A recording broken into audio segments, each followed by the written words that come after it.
powered by Asian Paints. প্রিয় দর্শক, স্বাগত জানাচ্ছি নির্মাণ রসায়ন অনুষ্ঠানে পাওয়ার্ড বাই এশিয়ান পেইন্টস।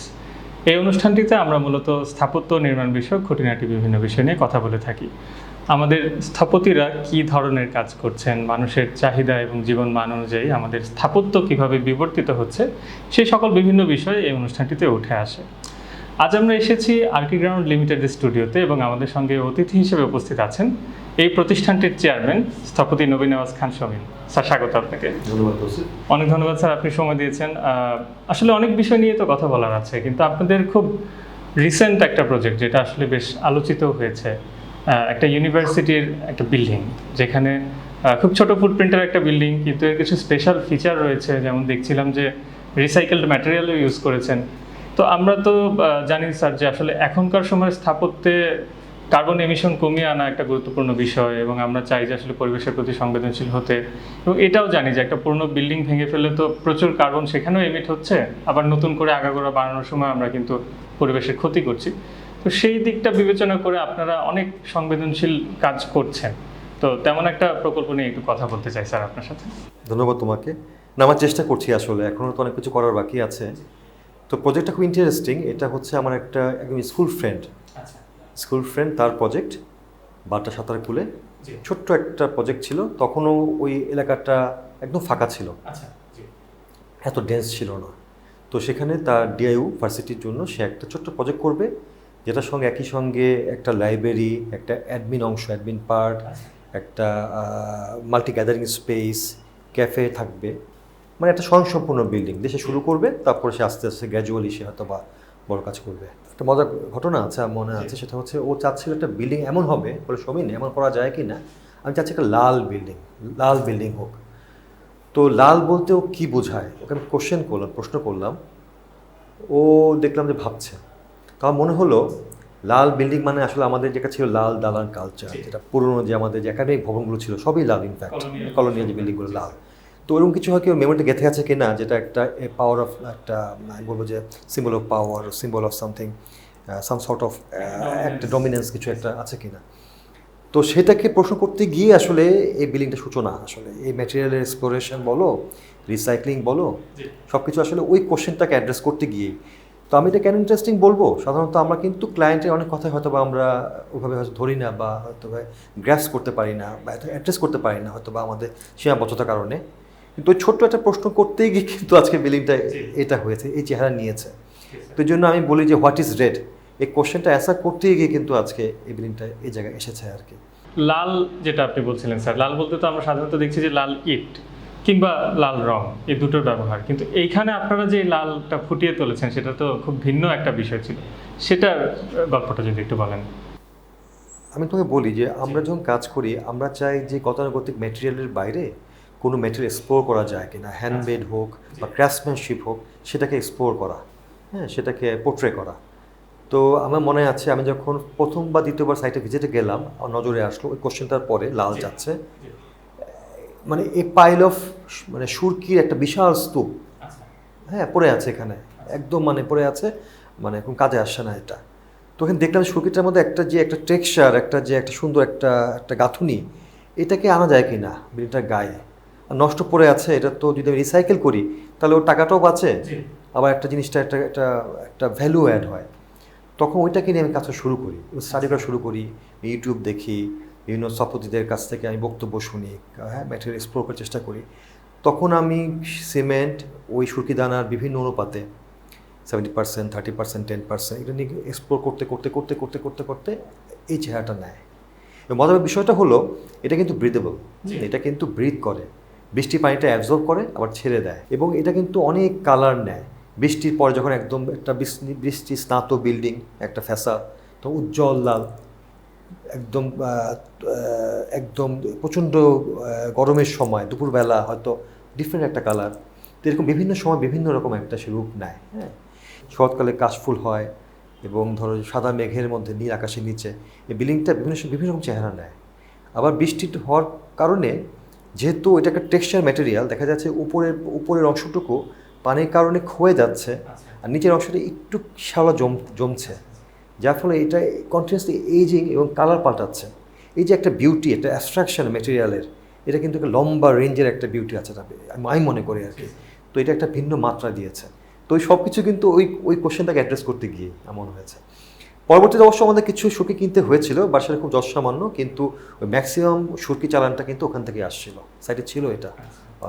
তার মানে স্যার এই পুরো ডিজাইনটার কনসেপ্টটা আসলে সুরকি থেকেই শুরু। সুরকি থেকে, হ্যাঁ, ওখানে গিয়েছিলাম আমি, তো এটা একটা মজার ব্যাপার। আচ্ছা, এবং স্যার আপনি যেটা বলছেন যে আমাদের যেমন এজিং হয়, আমরা এক একটা বয়সে এক এক চেহারা ধারণ করি, এই বিল্ডিংটারও কিন্তু সেরকম একটা ক্যারেক্টার আছে।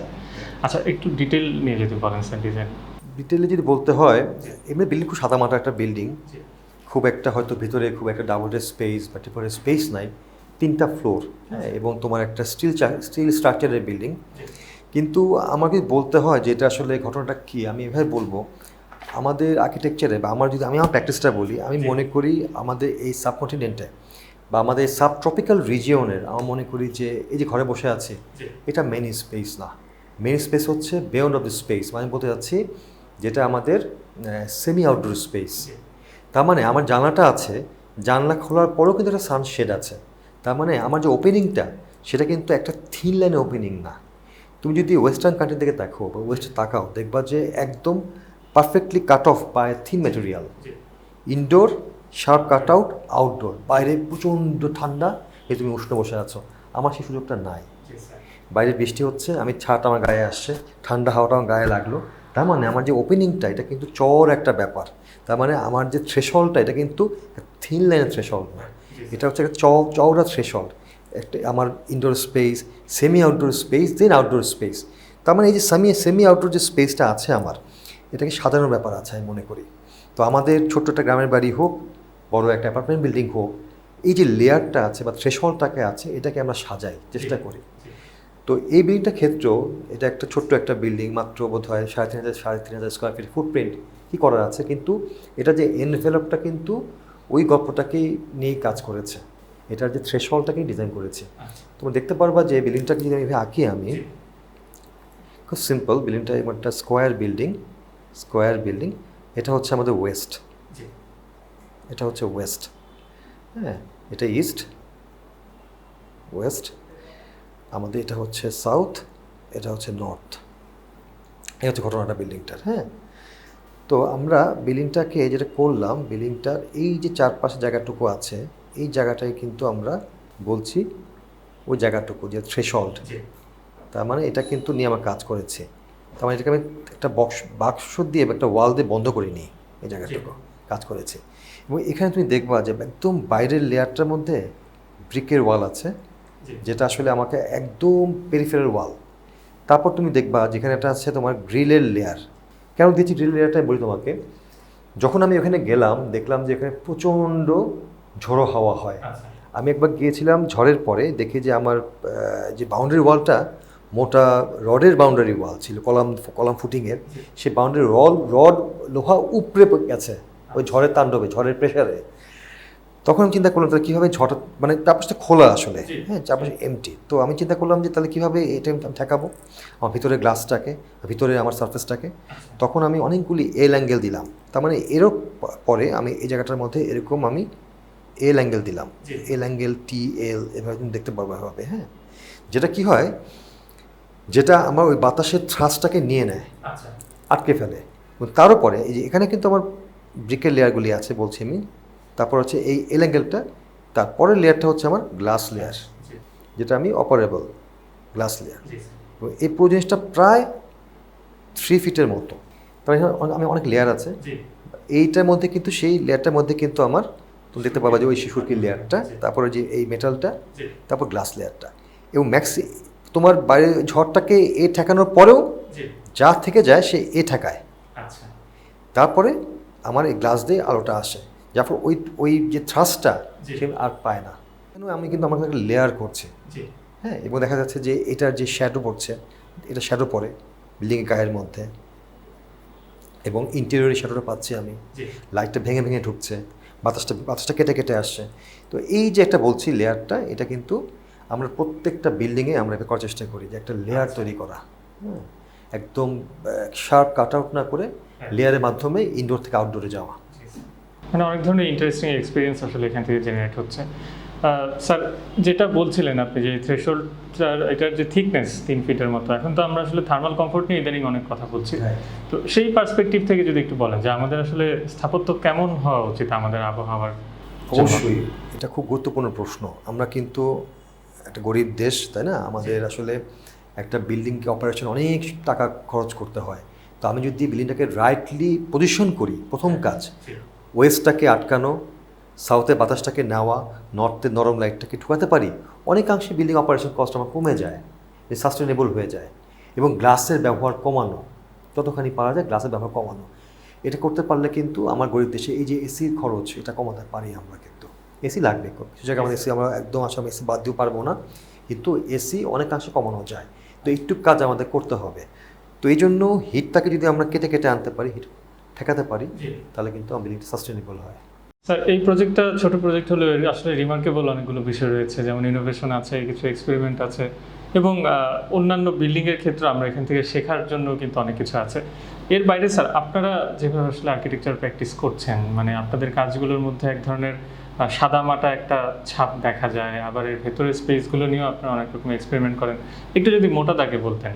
আমি যদি বলতে হয় যে আমার কাজের কনসেপ্টটা কী, আমি বলবো যে এইটা আমাদের বেসিক আমি মনে করি। কারণ সেমি আউটডোর স্পেসটা এবং ইনডোর থেকে যখন আমি আউটডোরে যাচ্ছি, এই যাওয়ার যে গল্পটা, এটা আমার কাছে মনে হয় আমাদের এখানকার মূল উপজীব্য প্রথম জিনিস। এক দেন হচ্ছে এনার্জি এফিসিয়েন্সি, আমি মনে করি অযথা এসি ব্যবহার কমানো, ম্যাটেরিয়াল এক্সপ্লোরেশন, নতুন ম্যাটেরিয়াল তৈরি করা, চিন্তা করা, যেটাকে একদম আবেগে বসে না, যেটা আসলে সাস্টেইন করবে, যেটাকে স্যাম্পল করে করে দেখা। হয়তোবা ল্যাবে হয়তোবা এক্সপ্লোর করা হয়নি, তারপরও এটাকে 1-2 মাস বাইরে ফেলে ফেলে এটাকে ওয়েদারিং করে দেখে দেখে দেখে করা এবং সেটা এক্সপ্লোর করা। ক্রাফটসম্যানশিপ, যে মেকার, এই যে আমাদের এত চমৎকার আমাদের কাঠের মেশিন ছিল, ওস্তাগার ছিলেন, চিংটিকি কাজ করতেন, এদেরকে রিভাইভ করা, এদেরকে নিয়ে কাজ করা, তার মানে একটা হ্যান্ড টাচ দেওয়া। হ্যাঁ, তো আমি মনে করি এইটা আমাদের কাজের, আমরা মনে করি এটা একটা বিশাল মানে এটা যে একটা মানবিক ছোঁয়া দেওয়া, এবং আমি যে জায়গার যে সময়ের সেটাকে, সেই গল্পটাকে বলা। আমি একই সঙ্গে যেমন আমি এখানকার স্থানিক, আবার বৈশ্বিকও বটে, সেই গল্পটাকেও নিয়ে আসা। তাই চেষ্টা করি, সবসময় হয়তো পারা যায় না হয়তো বা, কিন্তু এটা মাথায় থাকে আর কি। আরও যারা তরুণ স্থপতি আছেন তাদের উদ্দেশ্যে আপনার একটা পরামর্শ আসলে আমি শুনতে চাই আপনার কাছ থেকে, যে আসলে আর্কিটেকচার তো অনেক ধরনের স্ট্রিম, এবং আপনি যেটা বলছেন যে এক্সপ্লোর করে, এক্সপেরিমেন্ট করে একটা কিছু তৈরি করা, এটা তো একটা সময় সাপেক্ষ ব্যাপারও বটে। কিন্তু এখন আমরা দেখি যে অনেকেই খুব দ্রুত অনেক কিছু করে ফেলতে চান, দ্রুত কাজ শেষ করে ফেলতে চান, আবার ক্লায়েন্টরাও যেমন একটু চাপ সৃষ্টি করেন যে না আমার খুব দ্রুতই লাগবে। সেই ক্ষেত্রে আমাদের আসলে যে একটা মানে বোঝাপড়া, সেটা কেমন হওয়া উচিত? এই সাপোর্টের ভাষায় বলি, আমার প্রত্যেকটা কাজে কিন্তু পোটেনশিয়াল আছে। হ্যাঁ, আমার কনসেপ্ট বলি, আমার চিন্তাভাবনা বলি, তো এটাকে কিন্তু শুরুটা কিন্তু সবচেয়ে ইম্পর্টেন্ট, ফরমেশনের সময়, আমার চিন্তাভাবনা প্র্যাকটিসের। তো এই সময়টায় কোনো ভালো কারো আন্ডারে থাকা আমি মনে করি জরুরি, খুব বেশি। ভালো গাইডেন্সে থাকা, ভালো অ্যাসোসিয়েশন, যারা ভালো কাজ করছে, ভালো চিন্তা করছে, যাদের উদ্দীপনা আছে, ভালো কিছু করতে চায়, মেশা, অনেক বই দেখা, অনেক এখন ইউটিউব চ্যানেল, অনেক আমাদের ওয়েবসাইট, সেগুলোকে দেখা, পড়া, ঠিক আছে, খুব গুরুত্বপূর্ণ। অনেক ধরনের আমি বলবো যে সফটওয়্যার স্কিল ডেভেলপ করা খুব গুরুত্বপূর্ণ। কথা হচ্ছে ট্র্যাকে থাকা, সাপোর্টে থাকা সবচেয়ে জরুরি জিনিস। অনেক ধন্যবাদ স্যার। আসলে যে কমিটমেন্টের কথা আপনি বলছিলেন, আমরা প্রত্যাশা করি যে দুই এন্ড থেকেই, ক্লায়েন্ট হোক এবং আর্কিটেক্ট, সবার কাছ থেকেই সেই জিনিসটা আসবে, এবং এর মাধ্যমে আসলে আমাদের যে সমকালীন স্থাপত্য আমরা দেখছি তার একটি নতুন ধারণাও নিশ্চয়ই আসলে আরও বেশি বেগবান হবে। আমাদের এই অনুষ্ঠানে সময় দেওয়ার জন্য আপনাকে অনেক ধন্যবাদ স্যার। তোমাকে ধন্যবাদ। প্রিয় দর্শক, এই ছিল আমাদের আজকের মূল আলোচনা। নিচ্ছি ছোট্ট একটা বিরতি, সঙ্গে থাকুন। Powered by Asian Paints. বিরতির পর নির্মাণ রসায়ন অনুষ্ঠানে আরও একবার স্বাগত জানাচ্ছি। এবারে থাকছে এক্সপার্ট টাইম।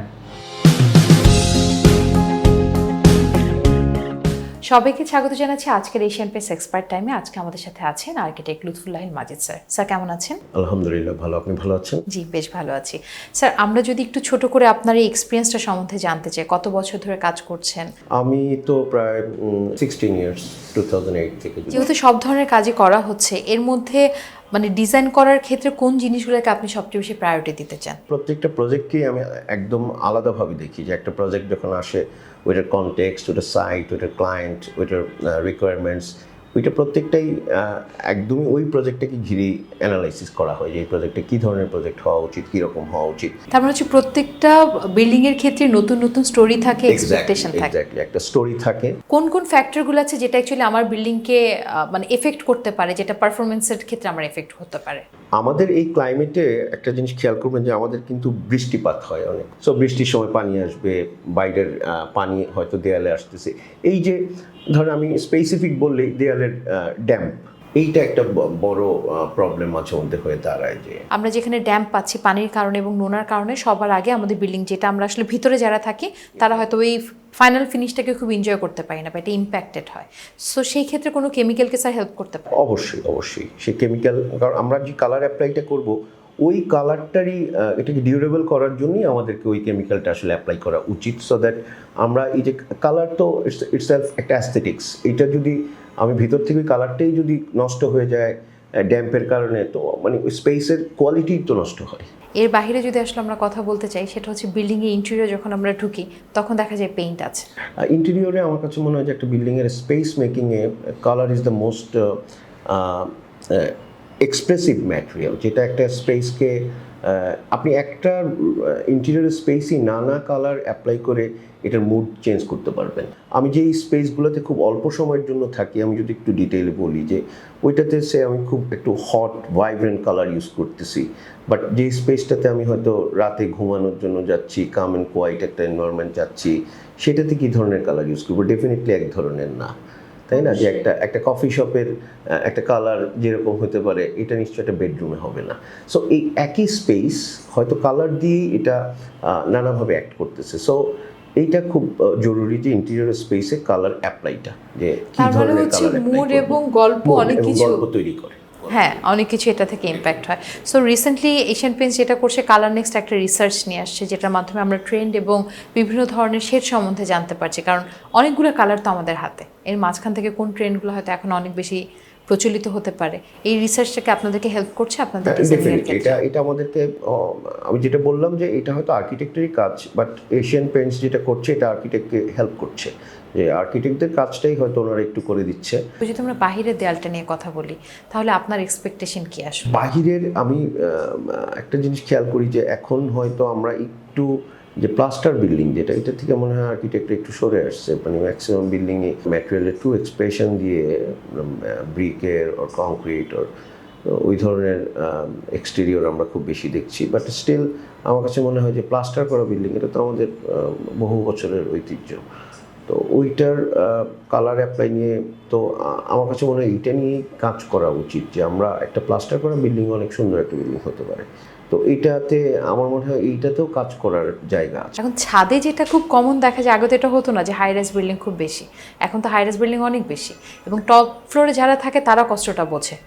সো তাদের জন্য কি ধরনের সলিউশন হতে পারে হিট প্রুফিং এর জন্য, এবং ছাদটাও যাতে তারা ইউজ করতে না, পারে? আমার কাছে মনে হয় যে শুধু টপ ফ্লোর না, যে কোনো আর্কিটেকচার করার ক্ষেত্রে আমরা যদি একটু সেন্সিটিভভাবে হ্যান্ডেল করি যে হিট গেইনটা কমানো যায়, তাহলে যেটা হয় কি যে আমাদের এনার্জি কনজাম্পশন কমে আসে। কারণ আলটিমেটলি তো আমরা বিল্ডিংকে গরম করে আবার যদি ওই এসি দিয়ে এনার্জি কনজিউম করেই যদি ঠান্ডা করতে হয়, এনার্জি কনজাম্পশন অনেক বেড়ে যায়। সো আমাদের টপ ফ্লোরের ক্ষেত্রে যেটা বললেন, সেটাতে যদি আমরা রুফে একটা হিট প্রুফিং এবং ড্যাম্প প্রুফিং একটা কোটিং দিয়ে যদি রুফটাকে ইমিডিয়েট নিচের ফ্লোরটাকে ঠান্ডা রাখতে পারি, এন্ড অফ দ্য ডেতে কী হবে, এনার্জি কনজাম্পশনটা কমে আসবে। স্যার যেভাবে বললেন, আসলে ছাদের জন্য আমরা একটা ড্যাম্প প্রুফিং এবং হিট প্রুফিং একটা সলিউশন চাচ্ছি, এই জায়গাটাতে এশিয়ান পেইন্টসের damp proof fibre tech can be one of the best solution. এখানে আসলে আমরা 8 বছরের ওয়ারেন্টি পর্যন্ত পাচ্ছি। ডেফিনেটলি একটু ভালো কাজ করবে। এন্ড অফ দ্য ডেতে তো এটা প্রোডাক্ট, একটা প্রোডাক্টে সবাই চায় যে প্রোডাক্টের ওয়ারেন্টি থাকুক, সবাই চায় যে প্রোডাক্টটা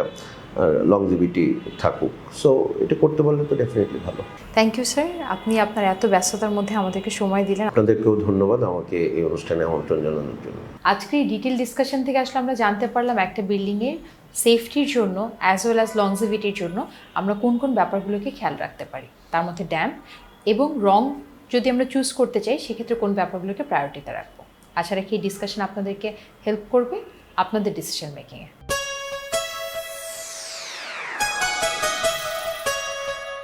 প্রিয় দর্শক, এই ছিল আমাদের আজকের অনুষ্ঠান। আপনার যদি কোনো প্রশ্ন, মতামত বা পরামর্শ থেকে থাকে জানাতে পারেন ইমেলের মাধ্যমে। পাশাপাশি নিজের কোনো স্থাপত্য প্রকল্প নিয়ে যদি কোনো স্থপতি বা প্রকৌশলীর পরামর্শ প্রয়োজন হয়, সেটিও আমাদের কাছে ইমেলে লিখতে পারেন। ভালো থাকুন, সুস্থ থাকুন, এটি নিউজের সঙ্গে থাকুন। শুভরাত্রি।